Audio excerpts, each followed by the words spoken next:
Welcome to सिद्धि यात्रा story part 155। जय माँ काली, जय माँ तारा, आप सबका भला हो।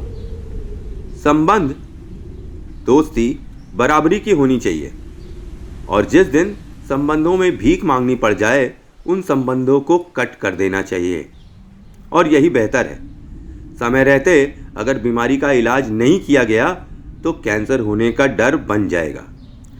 हमें हमारा हाथ जो शरीर का अंग है बहुत प्यारा है, पर हम कई बार सुनते हैं कि डॉक्टर ने हाथ काट कर पेशेंट की जान बचा ली।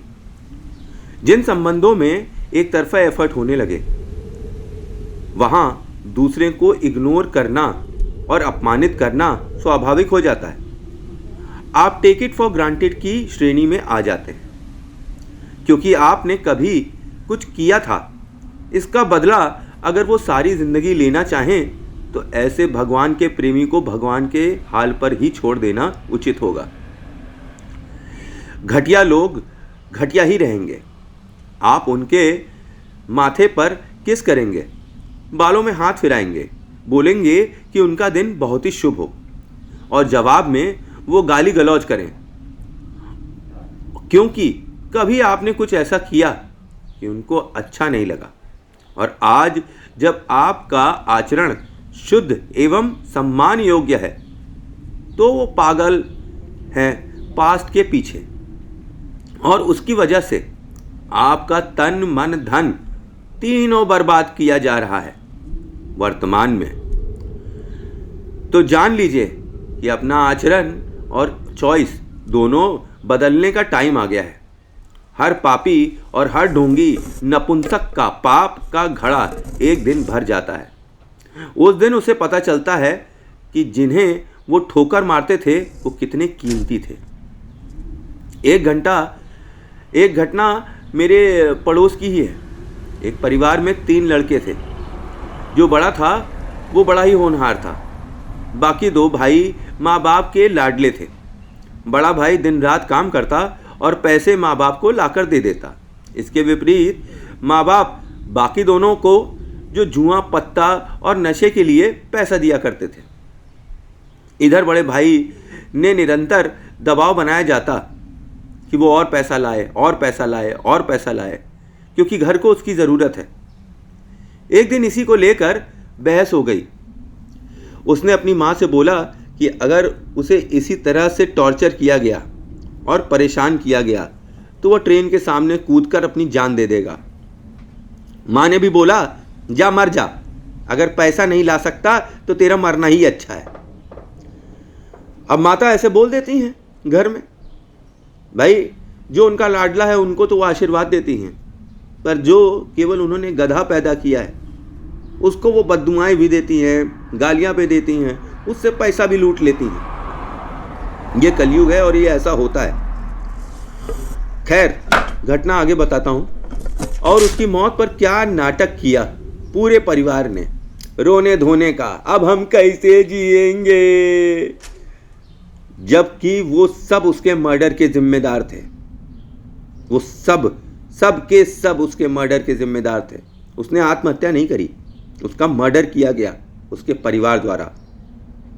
ये बात किसी को पता नहीं चली ना समझाई जा सकती है और लोग बोलेंगे तो लोग विश्वास नहीं करेंगे, पर जब कहानी अंदर से बाहर निकलती है तो यही पता चलता है।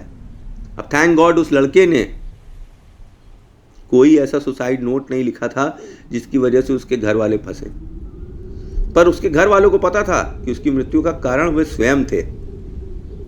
छुपाकर गिटगिटान के मगरमच्छ के आंसू रो रहे हैं।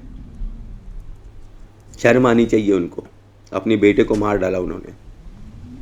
पर यह भाग्य है। कहानी का तात्पर्य, अपने आप को किसी के लिए मत गिराइए, ना चोट पहुंचाइए। ये दुनिया मतलबी है। काम निकल जाने पर पतली गली से निकल जाती है, पर जब आपकी बारी आती है तो समाज परिवार आपको ही दोषी बनाने लगता है। ताली हमेशा 2 हाथ से बजती है। अकेले हाथ से केवल पंखा किया जा सकता है। आप दिन रात एक कर दें परिवार के लिए और बदले में आपको बस ऐब निकालने वाले नपुंसक ही मिलेंगे। जिन्होंने कुछ इन्वेस्ट ही नहीं किया उन्हें खोने का कोई डर ही नहीं है। पर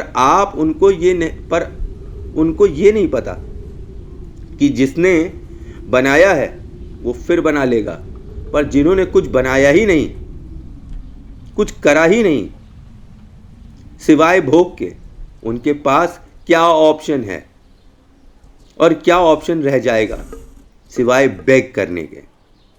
अक्सर घर में नाशुक्रे टाइप के लोग शिकायत करते हैं कि तुमने किया ही क्या।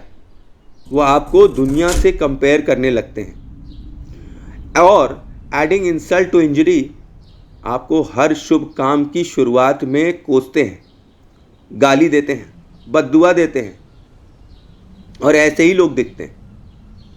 एक मूर्ख पत्नी अपने पति को बद्दुआ देती है, तू बर्बाद हो जाएगा, तेरी बर्बादी के दिन स्टार्ट हो जाएंगे। भला हो ऐसी जीवन संगिनी का जो श्राप अपने पूरे परिवार को देकर कितनी खुश है। ऐसे टॉक्सिक पर्सन, ऐसे टॉक्सिक रिलेशन में आपको कोई एफर्ट नहीं डालना चाहिए। ये ऐसे गंदे कीटाणु हैं जो ध्यान न देने पर स्वयं ही मर जाएंगे। जैसे सब अपने लिए सोचते हैं, आप क्यों न सोचें? कब सोचोगे अपने लिए? सब सोच चुके हैं और बहुत कुछ सोचकर बैठे हैं। उठो, अपना भाग्य खुद लिखो। तुम भी वैसी ही भाषा में बात करो जैसा तुमसे लोगों ने किया है। नेगेटिव लोगों को अपनी लाइफ से दूर कर दो, नहीं तुम भी एक दिन नेगेटिव इंसान बन जाओगे।